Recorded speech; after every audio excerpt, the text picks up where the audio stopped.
आप डेवलपमेंट की बात कर रहे हैं, लेकिन हाल के दिनों में आप देखिए आपदा की घटना बहुत बढ़ी है, जो खास करके उत्तराखंड, उत्तरकाशी के धराली में बादल फटने से तबाही हुई है, या केदारनाथ में जो कुछ हुआ था।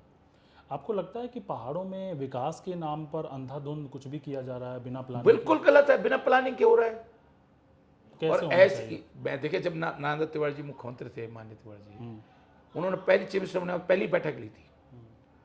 संजीव चोपड़ा नियोजन सचिव थे, उस मीटिंग में मेरे को बुलाया और मैंने ये कहा था कि तिवारी जी, किस साइड पे बांज के पेड़ लगेंगे, देवदार के पेड़ लगेंगे, किस साइड पे चीड़ लगेगा, किस साइड पे फलदार पौधे होंगे, किस गांव बस्तियां कहाँ होंगी। अब हो क्या रहा है, पहले 50 परिवार थे गांव में, अब गांव खाली हो गया, 5 परिवार रखे। अब उसके लिए 25 किलोमीटर सड़क बना रहे हैं। 1 किलोमीटर सड़क 1 करोड़ की पड़ती है, कच्ची। पक्की बनाओगे तो 2 करोड़ की, तो 50 करोड़ तो सड़क बनाने में लग गए, और उसके कारण पूरा पहाड़ खुद गया। तो वो 5 परिवारों पे, एक परिवार पे 10 करोड़ खर्च हुआ ना, और ये केवल सड़क पे। फिर बिजली ले जाओगे उस गांव के लिए 5 परिवारों के, उसके अलावा पानी ले जाओगे उसके लिए। तो इससे अच्छा तो यह है कि भाई उनको तो उनको बढ़िया सा कहीं सुरक्षित जगह पे अच्छे से मकान बना के, अच्छा आदर्श गांव बना के दे दो। फिर उन पहाड़ों का क्या होगा? वहां पेड़ लगाओ।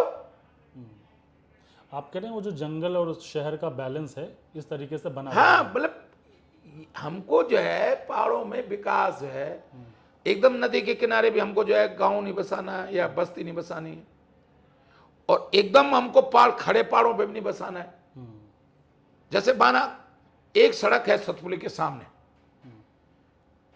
भूगर्भ विज्ञान ने फेल कर दी कि नहीं सक्सेस हो सकती है सड़क। मैंने पीडब्ल्यूडी के अधिकारी को बुलाया, मैंने श्रीनगर भूगर्भ विज्ञान श्रीनगर के प्रोफेसर से रिपोर्ट पॉजिटिव बनवा के लिखा दी, आज तक वो सड़क नहीं टूटी। क्योंकि मैं भूगर्भ विज्ञान वालों से, जिसने फेल की थी जियोलॉजी वाले ने वो सड़क, मैंने उनसे कहा भाई ये भूस्खलन होगा, ये पत्थर क्या ऊपर कितना खिसकेगा, ये पहाड़ इतना है, अब माना जितना गिरना था गिर जाएगा, अब माना पहाड़ ऐसे ढाल हो जाएगा तो उड़ के थोड़ी, पत्थर ऊपर से उड़ के थोड़ी आएगा। तो हमें ये देखना पड़ेगा कि जहां हम सड़क कटिंग कर रहे हैं, जहां हम बस्ती बना रहे हैं, दूसरा क्या हो रहा है, क्यों हो रहा है। अभी मैं श्रीनगर से आ रहा था, अब एक तरफ जेसीबी कटिंग कर रहा है, सड़क चौड़ी कर रहा है।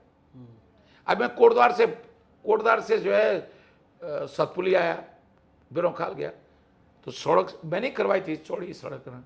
अब हो क्या रहा है, जेसीबी ने ऊपर से कटिंग करी तो पूरा पहाड़ ऊपर हिल गया, और फिर वो उस मलबे को यूं नीचे डाल रहे बड़े बड़े पत्थरों को, तो नीचे नीचे जो है, जो पत्थर ऊपर से इतनी तेजी से बेग से जा रहे हैं, वो नीचे की जमीन को हिला दे रहे हैं। तो अब हम अगर ऊपर कटिंग करें, जैसे हमने जितना कटिंग करी सड़क, पहले उसको आज जापान की टेक्नोलॉजी में लाया था जायके के माध्यम से।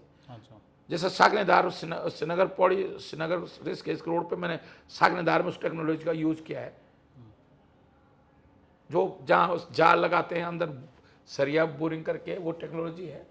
जैसे घास जम जाए उस पर, बाद में वो मजबूत हो जाता है, जब उसमें पेड़ पौधे, घास और पेड़ जो है पहाड़ की मजबूती को बढ़ाते हैं, उनकी जड़ें जमीन को पकड़ के रखते हैं ना। अब हो क्या रहा है कि हमने सड़क काटने के लिए जमीन काट दी, तो उसको हमको तुरंत उसका ट्रीटमेंट कर देना चाहिए। अब एक ठेकेदार सड़क काट दे रहा है, उसने अपना पेमेंट लिया, चल गया, फिर गिर जा रही, फिर तब दूसरा काम हो रहा है।